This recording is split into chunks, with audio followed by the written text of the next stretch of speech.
Wala naman akong dapat sabihin sa inyo. Nasa inyo ang pagpapasya kung papakinggan nyo ang aking mga sinambit. Tugon ni Manong Tala. Matapos ang pag-uusap, kaagad na silang umalis. Nagdadalawang isip si Isigani dahil alam niyang may nais iparating ang matanda. Ngunit ayaw itong pakinggan ni Luna. Nakatuon ang isipan nito sa pagkuha ng sungay ng sarangay. Ngunit para kay Isigani, naroon lang siya para saksiyan ang mangyayari sa kaibigan. Patuloy silang naglakad paakyat sa kabundukan hanggang sa marating nila ang unang palapag. Tahimik na itinali ni Luna ang puting kambing sa isang puno, kaagad na tumuloy sa ikalawang teritoryo. Pagkarating doon, muli nilang nakita ang maliliit na nilalang. Nakaharang ang mga ito sa daanan, kaya kaagad namang pinakawalan ni Luna ang puting manok. Nagulat ang mga ito at dali-daling hinabol ang alay ng binata. Tuwang-tuwa ang dalawa dahil sa naging reaksyon ng mga nilalang. Hindi ko alam na ganun lang pala kadaling pasukin yung teritoryo nila. Wika ni Isigani. Hindi pa tayo tapos. May dalawa pang teritoryo bago ang sakop ng sarangay. Pag-uusap ng dalawa. Patuloy na umakyat papunta sa itaas ng kabundukan. Dumaan ito sa bangin kung saan sila nahulog hanggang sa marating ang kinaroroonan ng ikatlong palapag. Inilapag ni Isigani ang pasang-pasang baboy. Pinakawalan. Muling nagpakita ang nilalang na humabol sa kanila. Ngunit sa pagkakataong iyon, mahinahon nitong hinila ang baboy palayo. Nakahinga ng maluwag ang dalawang binata dahil ang buong akala nila ay magkakaroon na naman ng matinding habulan. Sa ikaapat na teritoryo, sana tanggapin niya ang iaalay ko. Wika ni Luna. Bakit ba? Ano bang iaalay mo? Tugon ni Isigani. Inilabas ni Luna ang puting kuneho. Binitbit ito papunta sa ikaapat na teritoryo. Hindi pa nila narating ang lugar. Yon ang unang pagkakataon na makakarap nila ang bantay ng teritoryo. Nang makalapit na sila sa ikaapat na bahagi, isang babae ang nagpakita. Nakangiti ito sa kanila. Siya na ba yung bantay ng palapag na to? Ibigay mo na yung alay. Wika ni Isigani. Kaagad namang inilapag ng binata ang dalang kuneho. Nakita nilang tumalon ito papunta sa batang babae. Naglakad papasok ng kagubatan ang paslit hanggang sa tuluyan na itong maglaho. Tara na, pumunta na tayo sa ikalimang teritoryo, ang kanlungan ng sarangay. Wika ni Luna. Tumambad sa kanila ang malawak na kapatagang nababalot ng lunti ang damo. Mukhang hindi maganda ang pakiramdam ko sa lugar na to, Luna. Nakakaamoy ako ng... Tugon ni Isigani. Hindi na naituloy ang sasabihin dahil biglang nabalot ng usok ang paligid. Hanggang sa tuluyang mapagtanto na ang lugar na kinaroroonan ay dome ng mga kapre. Teka, sandali lang. Mukhang delikado tayo dito, pre. Dahan-dahan lang. Huwag kang gagawa ng anumang... Hindi na ituloy ni Luna ang sasabihin. Isang malaking nilalang ang nagpakita sa kanilang harapan. Anak nang... Tama ka. Mukhang naligaw tayo sa dome ng mga kapre. Tugon ni Isigani. Sabay takbo palayo sa lugar. Naiwan si Luna habang nakatunganga sa malaking nilalang. Naupo ito sa harapan ni Luna habang humihit-hit ng malaking tabako. Ano ang kailangan nyo sa lugar na ito? Hindi kayo nababagay dito. Wika ng kapre. Naparito kami para sa sungay ng sarangay. At kung harang-harang ka, wala akong magagawa kundi labanan ka. Tugon ni Luna. Biglang tumawa ng malakas ang kapre at lumapit kay Luna. Labanan ako. Seryoso ka? Hindi mo alam ang sinasabi mo. Mukhang masyado mo kong minamaliit. Wika ng kapre. Sabay buga ng usok kay Luna. Nanlaki mga mata nito nang biglang mawala ang binata. Lumitaw ito sa likuran ng malaking nilalang. Inundayan niya ito ng taga. Ngunit sa kasamaang palad, nagawa siyang tamaan ng malakas sa bigwas ng nilalang. Tumilapon ito palayo. Luna! Sinasabi ko na nga ba bakit ba kasi ayaw mong makinig? Paminsan-minsan, subukan mo akong pakinggan. Wika ni Isigani. Anak nang, masakit yun ah. Walang yang bakulaw to. Humanda ka sa akin. Wika ni Luna. Sabay sugod papunta sa nilalang. Ni hindi man lang nito pinakinggan ang sinabi ni Isigani. Talagang matindi ang pagnanasa nito na makarating sa sarangay at makuha ang bertud. Patuloy na nakipaglaban si Luna sa kapre. Kitang-kita ang bilis nito habang umiiwas at nagbibitaw ng atake. Ngunit hindi pa ganon kapulido ang atake nito laban sa mga nilalang. Luna, umatras ka na. Hindi ka mananalo sa nilalang na yan. Nandito ka sa kanyang teritoryo. Umalis ka na! Wika ni Isigani. Ngunit sadyang matigas ang ulo ni Luna. Pinupursige ang pagpatay sa kapre. Hindi nga nagtagal. Nagawa niyang pabagsakin ang nilalang. Tama na. Sumusuko na ako. Pero kahit nanalo ka laban sa akin, may mas matindi pang mga nilalaga. Kagaya ko, handa silang protektahan ang nararapat protektahan. Kayong mga tao, hayok sa kapangyarihan. Hindi nyo alam ang magiging epekto ng gagawin nyo. Wika ng kapre. Wala akong pakialam kung ilan pa kayong nakaharang sa dadaanan ko. Handa ko kayong harapin at pabagsakin. Makamit ko lang ang pangarap ko. Tugon ni Luna. Matapos ay inalis nito ang itak sa leeg ng nilalang. Hinayaan itong makatayo. May mga pagkakataon. Ang pangarap natin ang magdadala sa atin sa kapamakan at maaaring madamay ang iba. Kaya sana, tanggapin mo ang payo ko. Huwag mong porsigihin ang sungay ng sarangay. Wika ng kapre at kagad naglaho. Maging ang makapal na usok na bumabalot sa kapaligiran, unti-unti ding nawala. Tumambad sa dalawa ang napakagandang kapatagan na punong-puno ng makukulay na bulaklak. Alam mo pare, parang may mali talaga sa ginagawa natin eh. Pakiramdam ko parang mapapahamak lang tayo dito eh.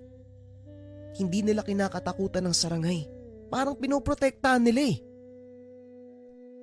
Wika ni Isigani habang naglalakad ang mga ito sa kapatagan. Alam mo pare, hindi ngayon ang panahon para umatras ka pa. Nandito na tayo. Ilang hakbang na lang. makukuha na natin yung pangarap na kapangyarihan. Ayaw mo bang magkaroon ng kakayahang tumawid sa mundo ng mga engkanto? Mas magiging epektibo ka manggagamot o antingero sa oras na makuha mo yung kakayahan na yon. Wika ni Luna. Oo nga pare, pero natanong mo na ba yung sarili mo kung ano ang magiging kapalit nito? Lahat ng bagay merong kapalit pare, mabuti man o negatibo. Tanong ni Isigani. Pwede ba? Huwag mo munang isipin ko anong magiging kapalit ng kapangyarihang makukuha natin. Ang mahalaga, nakuha mo to. Sa susunod mo na problemahin ng kaakibat na kaganapan kapag nandyan na. Tugon ni Luna. Napailing na lang si Isigani sa mga naririnig. Ito ang kahinaan ng kaibigan na kung minsan ay nagdadala sa kanya sa kapamakan. Ilang sandali pa napagpasya ng dalawa na magpahinga. Lalong-lalo na si Luna. Napagod ito sa pakikipaglaban. Nagsagawa ng kampo ang dalawa malapit sa kakahuyan. Gumawa ng siga ang dalawa.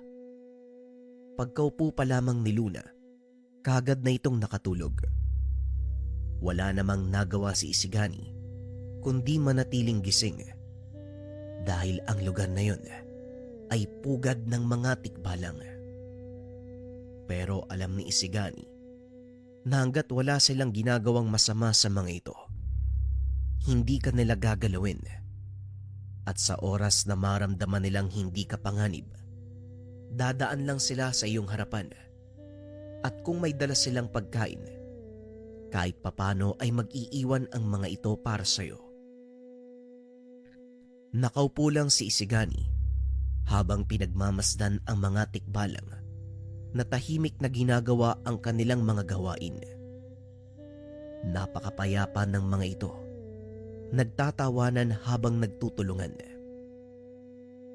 Hindi na malaya ni Isigani. Isa sa mga batang tikbalang ang papalapit sa kanya dahil tutok na tutok ito sa panonood sa nakakatuwang mga nilalang. Kinalabit siya ng batang tikbalang. Paglingon nito, inabot ng paslit ang isang bungkos ng makukulay na bulaklak. Para sa'yo. Mag-iingat kayo ha. Sa susunod na paglalakbay. Wika ng paslit.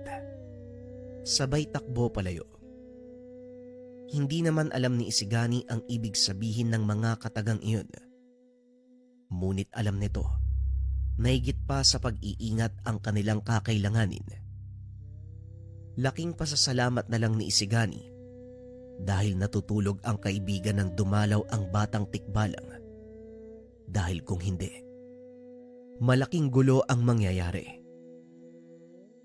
Ilang sandali pa ay nag-alisa na ang mga tikbalang. Nagising na din si Luna. Oh, anong nangyari dito? Nakatulog pala ako. Pasensya ka na pare ah. Wika ni Luna. Wala naman. Ayos na ba yung pakiramdam mo? Kung nakabawi ka na, kailangan na nating umalis bago pa dumating yung susunod mong kalaban. Tugon ni Isigani habang nag-aayos ng mga kagamitan. Biglang naramdaman ni Luna ang kakaibang puwersa sa paligid. Hindi ito pamilyar sa kanya. Ngunit alam ng binata na isa itong malakas na nilalang. Humanda kay Isigani. May paparating na kalaban. Hindi ako maaaring Hindi na ituloy ni Luna ang sasabihin dahil nakita nito ang malaking anino sa kalangitan. Paikot-ikot sa kanilang kinaroroonan, kaya dali-daling nagtago ang dalawa. Anong ginagawa ng kubot sa lugar ng mga tikbalang? Tanong ni Isigani. Hindi ko alam. Iisa lang ang paraan para malaman. Tara, bilisan mo. Habulin natin. Tugon ni Luna. Hindi yan ang ibig kong sabihin, Luna. May malaking dahilan ng pagpapakita ng kubot sa lugar na to. Dalawang bagay lang ang maaaring ibig sabihin. May pinangangalagaan ng mga kubot o may sinadya silang puntahan. Wika ni Isigani. Ilang sandali pa ay lumapag ang nilalang. Gaya ng inaasahan. Dali-dali na namang sinugod ni Luna ang nilalang. Kaagad namang sumunod si Isigani dahil alam nito kung gaano kapanganib ang mga kubot. Sa oras na matakluban ka ng mga pakpak nito, paniguradong hindi ka na makakawala.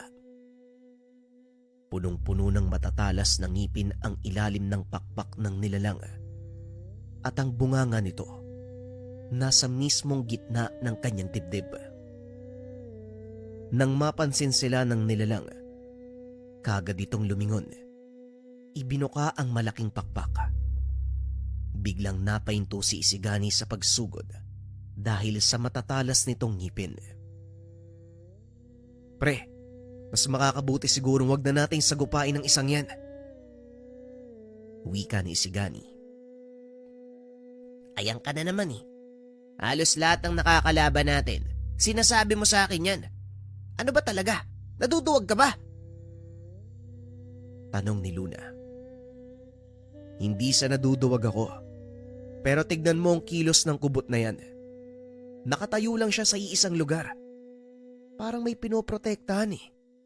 Ang sabi ni tatay, kapag nakita mong ganito ang kilos ng nilalang, huwag ka nang tumuloy sa pakikipaglaban.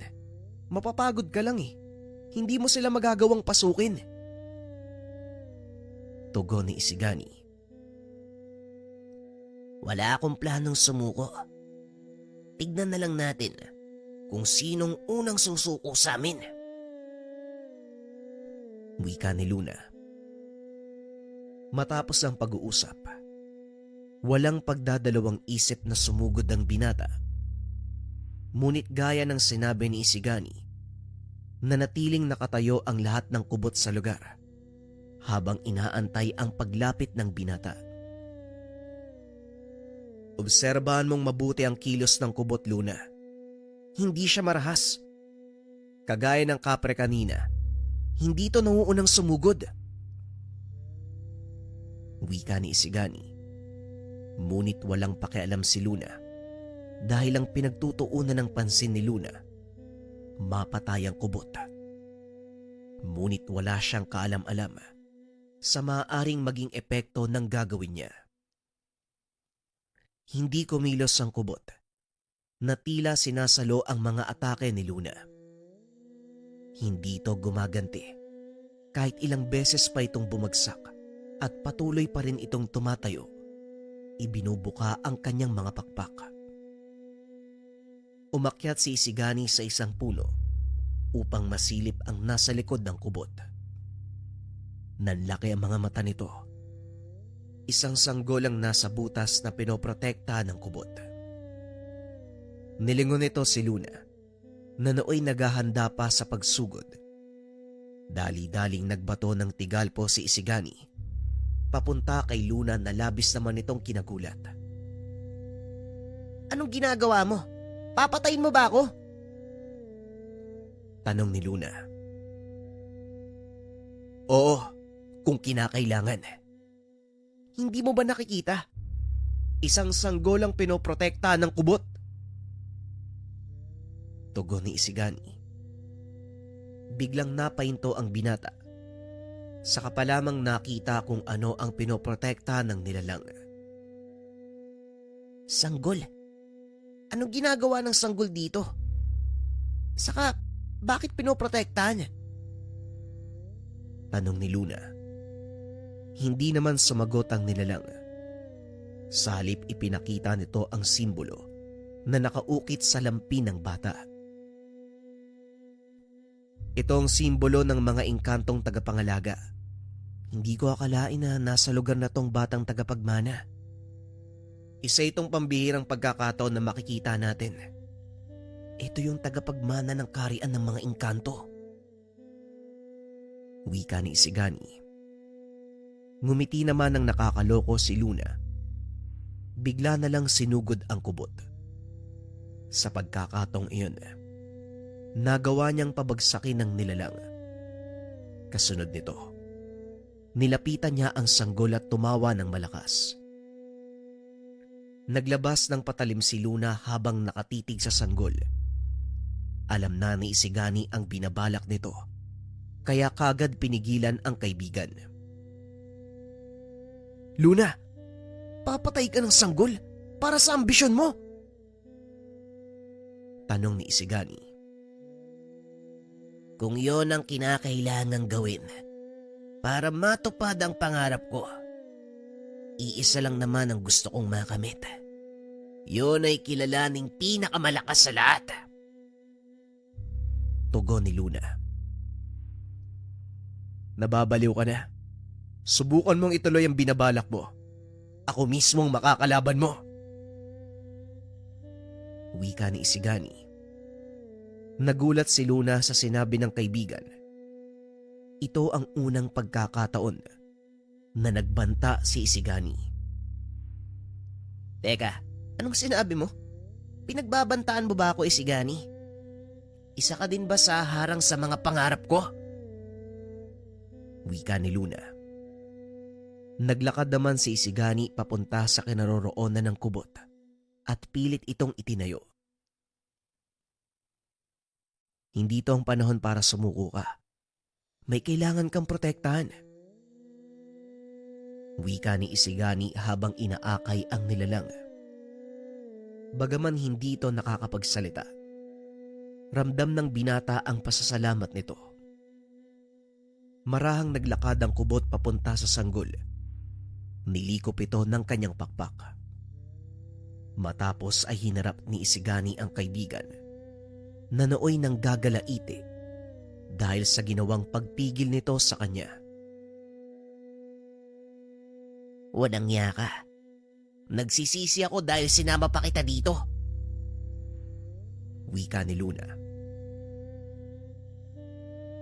Ito rin siguro ang dahilan kung bakit ako napilitan sa pagsama sa'yo. Dahil ito pala ang mangyayari. Ngayon, subukan mong galawin ng sanggol. Makikita mo ang hinahanap mo. Wika ni Isigani. Bahagyang nakaramdam ng takot si Luna.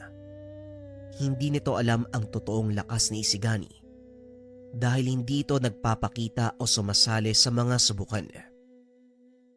Ngunit sa kabila ng mga banta ni Isigani, itinuloy pa din ni Luna ang binabalak. Sumugod ito kay Isigani gamit ang pisikal na atake. Hindi pa man lumalapat kay Isigani ang kanyang kamao, tumilapon na ito palayo. Halos hindi pa gumagalaw sa kinakatayuan si Isigani, ngunit nagtamo ng pinsala si Luna. Sinasabi ko sa iyo, Luna, huwag mo nang ituloy kung ano man ang binabalak mo. Hindi kita hahayaang patayin ng sanggol para lamang sa ambisyon. Sa kabila ng mga banta ni Isigani, hindi pa rin nakinig si Luna, kaya naman wala nang nagawa ang binata. Hindi ikaw ang taong pipigil sa akin, kaya tumabi ka sa dadaanan ko, Isigani. Huwag mo na akong piliting labanan ka. Wika ni Luna. Hindi umalis sa kinakatayuan si Isigani. Salip ay bumunot ito ng itak. Naganda sa susunod na pag-atake ni Luna. Bumunot na din ito. Mabilis sa tumakbo papunta sa kinakatayuan ni Isigani. Ngunit ganun pa rin ang nangyari. Tumalbog lang ang itak sa katawan ng binata. Nagsasayang ka lang ng lakas, Luna. Alam mong walang patutunguhan tong ginagawa mo eh. May ibang paraan para makamit mo ang pangarap mo. Hindi sa pamamagitan ng pagpatay ng isang sanggol na walang muwang. Wika ni Isigani. Ngunit sadyang matigas ang ulo ni Luna. Nagpatuloy ito sa ginagawang pag-atake sa kaibigan na tila ba hindi niya ito kilala. Wala akong pakialam sa opinyon mo. Huwag kang makialam sa mga plano ko dahil hindi ako magmimingming na patayin ka. Tugon ni Luna. Dahil wala nang pagpipilian si Isigani, minabuti na lang nito na tuluyang patigilin sa kaibangan ang kaibigan. Akmang magbabato ito ng tigalpo nang biglang makarinig ng malakas na dagongdong. Kaagad napatras si Isigani nang makita ang malaking figura ng isang nilalang. Paparating ito sa kanila. Halos magkandatumba ang mga punong dadaanan ng nilalang. Nanlaki mga mata ni Luna. Napangiti nang mapansing ito na ang iniintay. Sa wakas, nandito na siya. Ngayon, magiging sa akin ang bertud ng taglay ng mga sungay mo. Wika ni Luna. Kaagad namang hinarap ni Isigani ang nilalang. Naganda upang salubungin ang pag-atake nito. Gamit ang mga dasal na itinuro ng ama, sinalubong nito ng suntok sa ulo ang napakalaking nilalang. Napatras ang higanteng kalabaw habang umiiling. Tila nahilo ito sa lakas ng pagkakasuntok ni Isigani. Hindi naman makapagsalita si Luna nang makita ang kakaibang lakas ng kaibigan. Sa isip nito, mabuti na lang hindi niya ginalit ng gusto si Isigani dahil kung sakali, baka siya ang nasa katayuan ng malaking nilalang. Nandito na ang hinahanap mo. Ano ngayon ang gagawin mo, Luna? Tanong ni Isigani. Alam mo na kung ano ang plano ko, kaya huwag kang hahadlang kung ayaw mong masaktan. Tugon ni Luna. Mabilis namang tumabi si Isigani para magbigay ng daan sa kaibigan. Pinagmasdan nito ang sarangay. Nasalip ay sugurin silang dalawa. Nilapitan nito ang sugatang kubot. Gamit ang kakayahan ng sungay ng sarangay, nagawa nitong pagalingin ang kubot. Kaagad lumipad ang nilalang bitbit ang sanggol. Matapos ay hinarap ng sarangay si Isigani. Tinignan lang nito ang binata. Kaagad ding umalis. Bagay na ipinagtaka ng dalawa. Kailangan nating sundan ang sarangay. Bilisan mo dyan, Isigani! Wika ni Luna. Wala nang nagawa si Isigani. Dali-dali nitong sinundan ng kaibigan sa takot na mapahamak ito kung sakaling magkaroon ng komprontasyon. Luna, maghulos tili ka. Hindi mo sukat ang kakayahan ng sarangay. Maaari mo ikamatay ang atake mula sa kanya. Wika ni Isigani. Biglang huminto sa pagtakbo si Luna. Nilingon ang kaibigan. Nagawa mo siyang patrasin. Sa tingin mo, hindi ko kayang gawin yon? Ano bang tingin mo sa sarili mo? Mas nakakalamang sa akin? Tanong ni Luna. Hindi naman sa ganon. Pinag-iingat lang kita. Ang ataking ibinigay ko sa sarangay, hindi ko na pwedeng ulitin. Minsan ko lang maaaring gamitin ang suntok na yon dahil malaking kabawasan sa lakas ko ang atake. Ngayon kung ayaw mong makinig, nasa iyo ang pagpapasya. Basta binalaan kita. Muling wika ni Isigani. Kaagad namang tumalikod si Luna. Nagpatuloy sa paghabol sa nilalang. Hanggang sa marating nito ang malawak na latian. Nawala ang bakas ng nilalang. Bagay na ipinagtaka ni Luna dahil nakasunod lang ito ng hindi kalayuan sa sarangay. Teka, saan nagpunta yung higanting kalabaw na yun? Bakit nawala? Tanong ni Luna sa sarili. Lingid sa kaalaman nito, yun na mismo ang teritoryo ng sarangay. Samantalang si Isigani naman, pinili na lang manood mula sa tabi. Pinagmamasdan nito ang kaibigan habang nag-iikot ng tingin sa paligid. Nakita ni Isigani ang sarangay. Papasagod na sa kaibigan. Ngunit hindi ito nakikita ni Luna. Tumilapon ng malayo si Luna. muling tumayo habang nagpapalinga-linga sa paligid. Pinakikiramdaman nito ang kilos, ngunit halos wala siyang marinig. Hanggang sa muli na namang umatake ang sarangay, muling tinamaan si Luna at dito napagtanto ni Isigani na hindi nararamdaman at nakikita ng kaibigan ang sarangay. Kapag nakikipaglaban ito sa kanyang teritoryo, ito ang isa sa kanyang mga lakas. Walang nagawa si Isigani ng mga oras na yon kung hindi makasali dahil alam niyang mamamatay ang kaibigan sa laban na yon. Akmang susugod na sana si Luna nang bigla itong itulak ni Isigani. Ano bang problema mo? Hindi ba sinabi kong huwag kang makikialam? Wika ni Luna. Hindi ako nakikialam. Iniiwas lang kita sa posibleng kamatayan. Tugon ni Isigani. Wala akong pakialam kung mamatay man ako dito. Hindi rin ako magpapapigil sa'yo. Tugon ni Luna. Bahala ka sa buhay mo. Maganda ka dahil papasugod na siya. Wika ni Isigani. Anong sinasabi mong susugod? Hindi ko naman. Hindi na naituloy ni Luna ang sasabihin. Bigla itong binitbit ni Isigani papunta sa isang sulok. Kapag nakatapa ka sa tubig na yan, hindi mo makikita o mararamdaman ang sarangay dahil nandito tayo sa teritoryo niya. Kung gusto mo talaga siyang talunin, subukan mo siyang ilayo sa lugar na to. Pagpapaliwanag ni Isigani, ngunit umiiral pa rin ang katigasan ng ulo ni Luna. Tumayo ito at muling nagsalita. Bakit naman ako makikinig sa taong kamuntikan akong patayin? Gagawin ko kung ano ang gusto ko. Huwag kang makialam. Wika ni Luna. Muling lumusong sa tubig.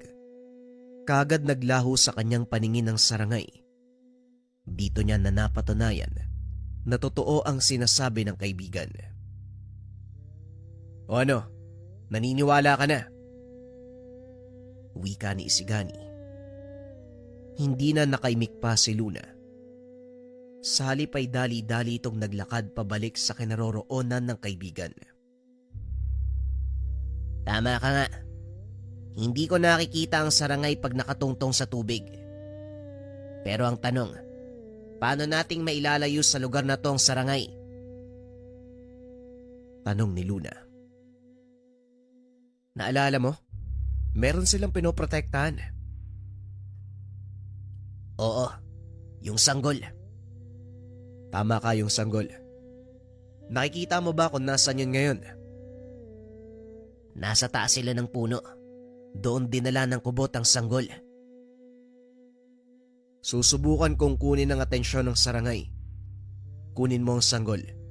Pero Luna, wag na wag mong sasaktan. Dahil kung hindi, ako ang makakalaban mo. Wika ni Isigani. Huwag kang mag-alala. Hindi ko sasaktan ng sanggol. Pero yung kubot, ewan ko lang kung ano magagawa ko sa kanya. Sa oras naman laban siya. Matapos mag-usap, kagad isinagawa ng dalawa ang kanilang plano. Lumusong si Isigani sa tubig. Nang makuha nito ang atensyon ng sarangay, kagad namang inakyat ni Luna ang puno kung saan naroon ang sanggol na binabantayan ng kubot. Napatingin sa baba si Luna. Nakitang nakikipaghabulan sa sarangay si Isigani. Tumingala si Isigani. Nakitang nakahinto sa kalagitnaan ng pag-akyat si Luna. Huwag ka nang tumunganga pa. Bilisan mo na habang hindi pa ako nauubusan ng lakas. Kahit kailan talaga, ang hilig mong tumunganga. Wika ni Isigani. Nang marinig ito ni Luna, dali-dali siyang umakyat ng puno hanggang sa marating nito ang pinakatuktok. Napahinto si Luna nang makita ang kubot. Ngunit laking gulat nito. Biglang lumipad palayo ang nilalang. Naiwan na natutulog ang sanggol. Hindi ko alam na napakadali nang ipapagawa mo sa akin, Isigani. Wika ni Luna. Kaso nga lang nang hawakan niya ang sanggol, biglang yumanig ang puno. Nang dumungaw siya sa ibaba, nakita ni Luna ang sarangay. Sinusuwag ang puno. Mabilis na tumalon ang binata papunta sa katabing puno. Bitbit niya ang sanggol. Samantalang si Isigani, napapangiti nang makitang gumagana ang kanilang plano. Huwag kang hihinto sa pagtakbo kung ayaw mong magkandalasog-lasog ang katawan mo. Wika ni Isigani. Hinabol ng sarangay si Luna hanggang sa marating nito ang maladesyertong lugar. Sa pagkakataong iyon huminto si Luna nang makitang paparating si Isigani. Biglang inihagis ang sanggol papunta sa kanya. Nang makita ni Isigani ang lumilipad na sanggol, tumalon ito paitaas upang saluhin. Nang makuha ang sanggol ay dali-dali itong tumakbo palayo. Siya naman ang pinagbalingan ng sarangay. Ngunit biglang napahinto ang nilalang. May kung anong pumulupot sa kanyang leeg. Napatingin si Isigani sa kaibigan. Nakita nitong hawak-hawak ni Luna ang kabilang dulo ng baging at pilit itong hinahatak palayo. Nang masiguradong hindi na makakapalag ang sarangay, marang inilapag ni Isigani ang sanggol. Maya-maya pa muling nagpakita ang kubot. Dinampot ang bata.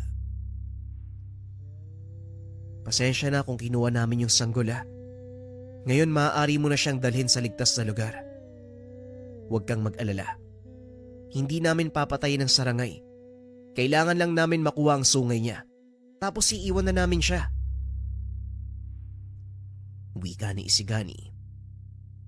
Biglang huminto ang kubot. Hinarap si Isigani. Sa pamamagitan ng isipan, kinausap nito ang binata. Ang mismong sungay ng sarangay ang nagbibigay ng buhay sa kanya at sa mga nilalang na nasa paligid. Hindi lang basta marahas na limaw ang sarangay. Isa itong uri ng bathaluman na nagkakaloob ng buhay sa paligid. Tugon ng kubot. Tinignan ni Isigani ang sarangay na noon ay nahihirapan sa ginawang parusa ni Luna. Umabot pa sa puntong bumagsak na ito. Kaya naman sinubukang awatin ni Isigani ang kaibigan. Luna, itigil mo yan. May kailangan kang malaman. Wika ni Isigani. Ito naman oh, ano ba yun? Tanong ni Luna. Ang sarangay ang nagbibigay buhay sa lahat ng nilalang na nasa paligid. Kung kukunin mo ang sungay, mamamatay ang sarangay. Ganon din ang lahat ng nilalang na nasa paligid. Tugon ni Isigani. Dahil nakikipagtalo sa kaibigan, hindi nito namalayan na unti-unting nakakawala sa kanyang gapos ang sarangay. Tumayo ang nilalang. Biglang hinila ang baging na hawak ni Luna. Hinampas ito ng nilalang sa puno, dahilan para mawalan ng malay si Luna. Akmang susugod na din sana si Isigani nang bigla siyang pigilan ng kubot. Sandali lang. Kung gusto niyong kunin ang sungay ng sarangay, puntiryahin mo ang itim na tuldok sa gitna ng kanyang noo. Yan ang kainaan ng nilalang. Ngunit mag-iingat ka dahil protektado niya ito. Walang sino man ang nakakagalaw ng bahagi ng kanyang ulo. Wika ng kubot. Tumango si Isigani. Muling nag-usal ng mga dasal mula sa kanyang maliit na libreta. Habang abala ang nilalang sa pagkalas ng nakapalupot na baging sa kanyang leeg. Kinuha naman ni Isigani ang pagkakataon para patamaan ang parteng sinasabi ng kubot. Isang malakas sa suntok ang ibinigay nito. Nang tumama ang kamao ng binata, biglang napahinto sa pagkilos ang nilalang. Unti-unti itong bumagsak. Nawalan ng malay. Mabilis na dinampot ni Isigani ang baging. Pinangtali sa kamay at paa ng higanting kalabaw. Sakto namang nagkamalay si Luna. Masaya ito nang makitang nakahandusay na sa lupa ang sarangay. Magaling kaibigan. Kahit papano, nawala ang pagdududa ko sa'yo. Ang buong akala ko tutol ka sa lahat ng ginagawa ko eh. Ako nang bahala dito. Wika ni Luna. Sa pag-aakalang tapos na ang laban, sinubukan nitong putulin ang sungay ng sarangay. Ngunit laking gulat nito. Bigla siyang humagis papalayo. Anak nang, saan naman ang galing yun? Akala ko ba Isigani tapos na ang laban? Ginapos mo na to ah. Wika ni Luna. Hindi ko nabanggit. Mag-ingat ka pala sa buntot niya. Dahil kahit walang malay ang sarangay, kumikilos ang buntot nito upang protektahan siya. Tugon ni Isigani. E di kung ganun, gawan mo ng paraan para pigilan yung buntot. Para matapos na tayo dito sa pakay natin. Wika ni Luna. Napailing na lang si Isigani. Bagyang nagsisi dahil sa sasapitin ng sarangay sa kamay nilang dalawa. Ikaw ang puputol sa sungay, kaya kargo mo ang lahat ng pananagutan. Wala akong kinalaman sa kung ano man ang mangyayari sa'yo at sa paligid mo. Wika ni Isigani, habang pilit na iginagapos ang buntot ng sarangay. Nang tuluyan na itong matalian, saka naman itinuloy ni Luna ang pagputol sa sungay ng nilalang. Habang ginagawa niya ito, napapansin ni Isigani na tila nagluluksa ang buong kapaligiran. At sa bawat paghatak ni Luna ng lagare, ay siyang pagsigaw ng mga hindi nakikitang nilalang sa paligid. Nagliliparan ang mga ibon, maging ang mga maliliit na kulisap, nag-aalisa na sa lugar. Dahil alam nilang ito na ang katapusan ng kanilang lugar, na kanilang tahanan. Nagpatuloy ang mga iyakan at hiyawan ng mga nilalang, hanggang sa tuluyang maputol ni Luna ang sungay. Habang nagsasaya ito, biglang bumuhos ang napakalakas na ulan.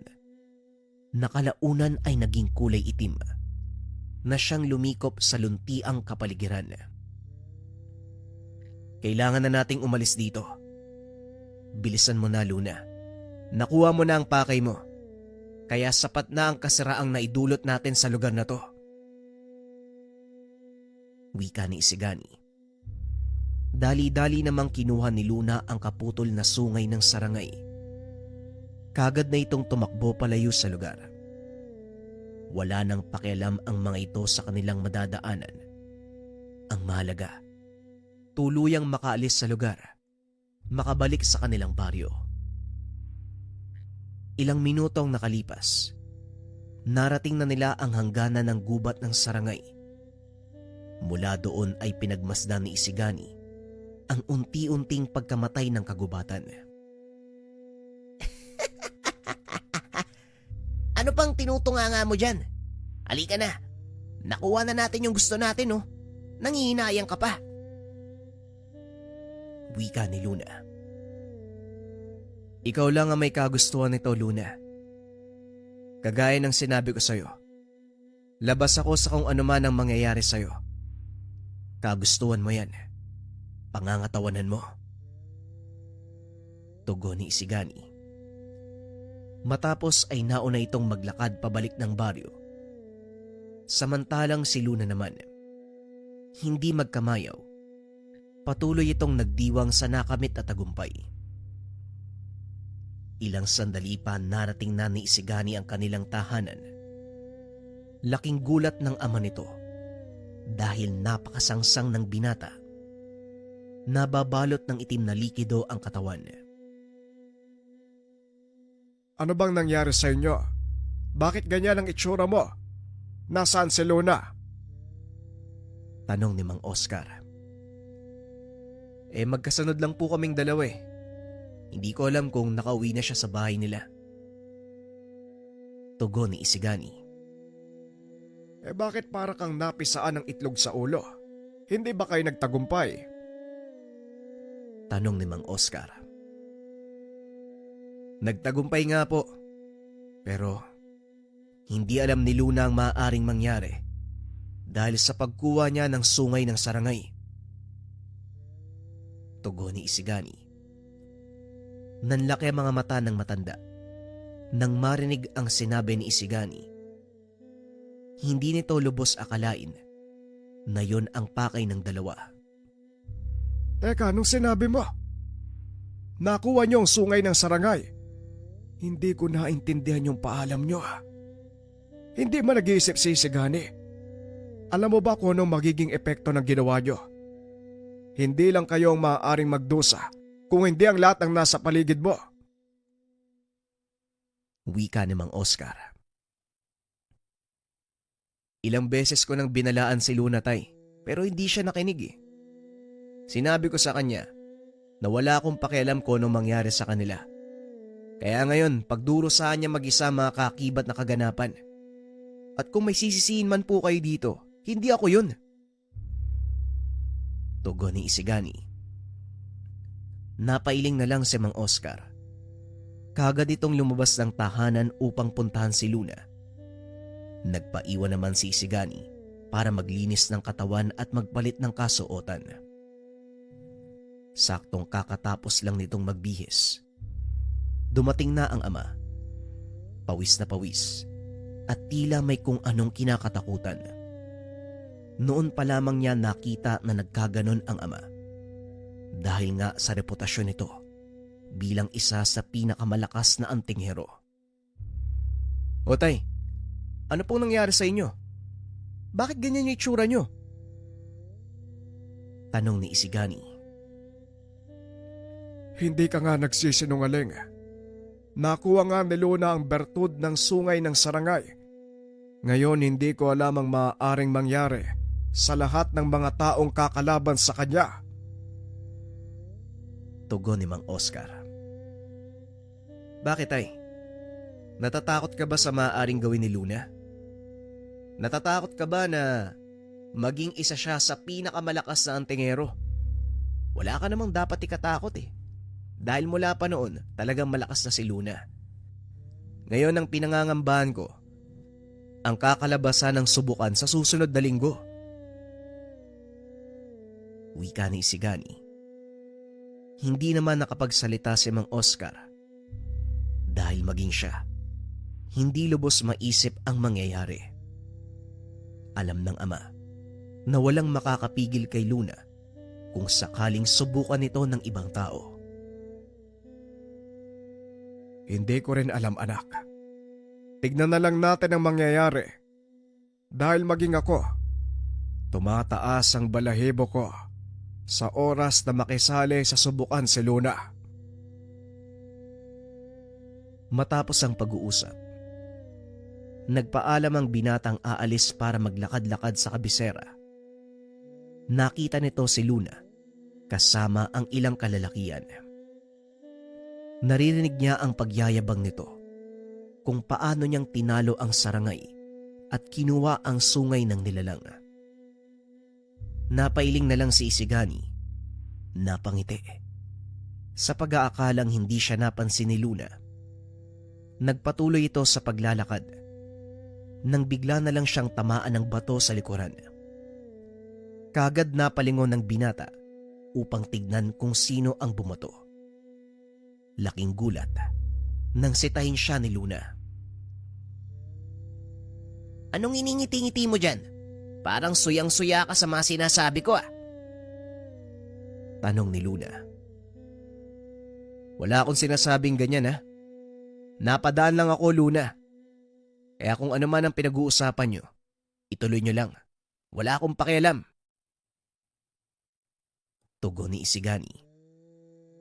Kagad nagsimulang maglakad papunta sa kabisera. Hindi naman ito magawang sakta ni Luna dahil ayaw niyang magalit sa kanya ang mga tao. Ganun ba? O siya, mag-iingat ka dyan. Wika ni Luna. Huwag kang mag-alala. Kaya kong bantayan ang sarili ko. Ikaw ang dapat mag-ingat sa sarili mo. Tugon ni Isigani. Akmang susuguri na sana ito ni Luna. Nang biglang huminto ang binata, nilingon ng kaibigan at muling nagsalita. Huwag mo sabihin gagamitin mo sa akin ang bagong kapangyarihang nakuha mo. O nga naman, bakit hindi mo subukan sa sarili mong kaibigan ang nakuha mong lakas? Wika ni Isigani. Biglang natigilan si Luna. Nakatitig lang ito kay Isigani habang pilit na pinipigilan ng galit. Huwag kang mag-alala. Hindi ko gagamitin sa'yo yung nakuha ko. Sayang lang to kung sa'yo ko gagamitin eh. Tugon ni Luna. Muling naglakad si Isigani palayo dahil alam niyang hindi rin papatol ang kaibigan sa kanyang hamon. Patuloy na nag-ikot si Isigani sa baryo.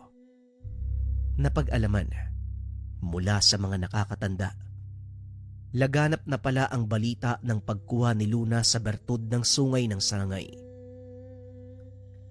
Ang ilan sa mga nakakatanda, alam na si Isigani ang kasama nito sa pagkuha, kaya hindi ito nakaligtas sa mga tanong. Aba, nandito ka pala Isigani. Hindi ba magkasama kayo ni Luna nung makuha niya ang sungay ng sarangay? Maaari mo bang ikwento kung anong talagang nangyari? Tanong ni Tandang Marshal. Isa din ito sa mga kasapi ng kasamahang kinabibilangan ni Mang Oscar. Nako, si Luna na lang po yung tanongin nyo tungkol sa bagay na yan. Kasi po nawalan ako ng malay. Yun ang sinabi niya sa akin Nagising na lang po ako, hawak niya na yung sungay. Tugon ni Isigani. Minabuti nitong magsinungaling kaysa sabihin ng katotohanan na maaaring kumontra sa kwento ng kaibigan. Nagdududa ako sa mga narinig ko sa kanya. Malakas si Luna. Pero hindi kasing lakas mo. Pero yan lamang ang gusto kong itanong. Pwede ka nang tumuloy. Pakisabi sa tatay mo na magdadaos kami ng pagpupulong sa susunod na araw. Magpapasabi na lang ako kung anong oras. Muling wika ng matanda. Kagad na itong pumasok sa tahanan. Hinayaan na lang ni Isigani na ipagkalat ni Luna ang bahagi ng kanyang kwento. Pero ang totoo, ramdam ng lahat ang totoong lakas ni Isigani. Bagaman hindi ito nakikisali sa mga subukan, ngunit marami naman itong nagawang magandang bagay na nagpapakita ng totoong lakas ng isang lihitimong manggagamot. Kinabukasan, maagang dumating ang mensahero ni Tandang Marshal upang ipagbigay alam kay Mang Oscar na sa kanyang tahanan idadaos ang pagpupulong para sa taunang subukang gaganapin sa kanilang baryo. Mabuti naman at dito gaganapin sa atin ang pagpupulong. Ayokong kung sino-sino lang ang makikisali sa pagpupulong na ito. Kailangan pa rin nilang igalang ang otoridad ng aming samahan. Wika ni Mang Oscar. Nararapat lang naman tayo siguro na ganun ang mangyari. Kaya huwag kayo mag-alala. Kung sakali mang may manggulo, hindi ako magdadalawang isip na pigilan. Kahit sino pa yan. Lalong-lalo na si Luna. Tugon ni Isigani. Marahil nga tama lang na makisali ka na, Isigani. Matagal na panahon ka nang hindi naramdaman ng konseho. Wika ni Mang Oscar. Yan din ang punto ko, tay. Kaya wag po kayo mag-alala. Dadalo ko sa pagpupulong. at hindi lang basta uupo sa sulok at manonood. Lalo pat alam kong may banta ng panganib mula sa sarili kong kaibigan. Hindi ko mawari kung nalasing na ba siya sa kapangyarihan ng bertud ng sarangay. Wika ni Isigani. Yan ang isa sa mga tatalakayin sa pagpupulong. Mahalagang malaman ng tao ang lahat ng katotohanan at ikaw ang siyang magkwento ng buong pangyayari sa konseho. Wika ni Mang Oscar. Opo, tay. Ikalulugod kong sabihin ang katotohanan sa harap ng konseho, lalo na't nakasalalay ang pangalan nyo. Matapos ang pag-uusap, kaagad nang umalis ang mensahero. Nakasalubong nito si Luna na papasok sa tahanan nila Mang Oscar. Nagulat naman si Isigani nang makitang paparating ang kaibigan. Dali-dali niya itong sinalubong at kinausap. O Luna, anong kailangan mo? Bakit nandito ka? Tanong ni Isigani. O bakit? Hindi na ba ako pwedeng dumalaw sa tahanan ng kaibigan ko? At isa pa, may kailangan ako kay Mang Oscar. Tugon ni Luna. Nagpapahinga si tatay, masama ang pakiramdam niya. Ano ba ang kailangan mo? Ako na magsasabi. Wika ni Isigani. Masama pala ang pakiramdam ng tatay mo. Eh bakit dito idadaos ang pagpupulong? Hindi ba pwedeng sa tahanan ko na lang? Total, ilang oras na lang ang lilipas. Ako na ang ituturing na pinakamalakas sa manggagamot sa lugar na to. Wika ni Luna. Biglang natawa si Isigani sa sinabi nito. Luna naman, hindi ibig sabihing hawak mo na ang bertud ng sarangay, ikaw na ang pinakamalakas. Oo, nadagdagan nga ang lakas mo, pero hindi ibig sabihin nun nakakalamang ka na sa lahat. Wika ni Isigani na lalong ikinagalit ni Luna. Talagang minamalit mo yung kakayahan ko, no? Siguro, totoo din ang iniisip ko na pinagtatawanan mo mga sinasabi ko sa tao. Totoo naman yung lahat ng yun, ah. Ako ang pumutol sa sungay ng sarangay. Tugon ni Luna. Oh, wala namang umaangkin sa'yo ah. Ikaw lang yung masyadong dumidepensa. Akuin mo hanggang gusto mong tagumpay. Ipagyabang mo sa lahat ang mga bagay na hindi naman ikaw ang may gawa. Kung diyan ka masaya, sige lang. Susuportahan kita. Ngayon, kung wala ka ng kailangan, maaari ka nang umalis. Marami pa akong gagawin eh. Isa pa, gaya ng sinabi ko, nagpapahinga si tatay. Wika ni Isigani. Wala nang nagawa si Luna kung hindi umalis. Alam ni Isigani ang totoong plano nito. Isabotahe ang gaganaping pagpupulong.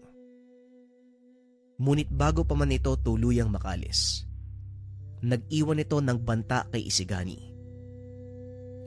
Tandaan mo, kahit ano pang pagpigil nyo sa gagawin ko, hindi nyo pa din maitatanggi na ako ang pinakamalakas sa lahat.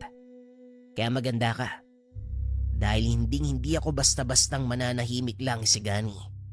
Hanggat hindi ko nakukuha ang titulo ng pinakamalakas na antingero sa baryong to. Maging sa kabayanan. At sa oras na mangyari yun, maganda ang lahat ng mangungutya at tumawa sa akin. Dahil pagbabayarin ko sila, lalong-lalo na ang mga tatraydor sa akin. Wika ni Luna. Napailing na lang si Isigani dahil kung papakinggan ng kaibigan, tila nasisiraan na ito ng bait. Alam mo Luna, wala na sa hulog kung magsalita ka, no? Kaya hanggat meron pa akong pasensya, umalis ka na. Baka mamaya mapuno ako patulang kita. Mapaya ka lang. Nanlaki ang mga mata ni Luna dahil ramdam nito ang kakaibang enerhiya mula kay Isigani. Ito ang unang beses na ipinakita niya ang ganong lakas. Hindi inaasahan ni Luna na may ganong kakayahan ng kaibigan. ang kakayahan na ipinakita ni Isigani nung nakipaglaban sila sa sarangay. Halos wala pa sa kalahati ng enerhiya na ipinapakita niya ngayon kay Luna. Ramdam ni Luna ang pagnanais na pumatay kay Isigani ng mga sandaling iyon. Bagay na hindi nito naramdaman simula nang maging kaibigan sila at matuto sa lihim na karunungan. Ngayon nanalo ka. Pero huwag kang umasang atras ako. Tandaan mo, Isigani. Ikaw ang nagdala nito sa buong baryo. Magandang gabi mga kabayan. Comment lang kayo kung gusto yung i-upload na natin kagad yung part 3. Maraming salamat. Magandang gabi mga kabayan. Sana bigyan niyo ako ng 1 minuto para dito. May nagtatanong kasi kung paano gamitin yung ating cleansing incenso candle. Eto siya. Meron din akong gabay candle holder. So nilagay ko siya dun. Eto siya mga kabayan. Andyan din lahat ng sangkap ng gabay medalyon. Tuwing 6:00 para ma-cleanse, malinis lahat ng gamit, nilalagay ko lang yan dyan lahat. Tapos ito yung libreta. Soon magkakaroon nito. O sa loob ng libreta, may nakapaloob na dito na haek, pambuhay ng gamit, pang pondo, saka pampuder. Dito na yun. Pero sa ngayon, ito yung meron tayo. Cleansing incenso candle, saka tong gabay candle holder. Pero kung gusto nyo ng candle lang, meron din naman. Available din lahat itong habak de bala, gabay medalyon, lahat yan meron tayo ngayon. At ito, isa sa mga bago natin. Habak de Lana San Benito. Ito siya kabayan. Kung wala kayong oras, gusto nyo linisin yung mga tangan, sindihan nyo lang kandila, ilagay nyo dyan sa tabi. Maraming salamat. Simulan na natin yung kwento.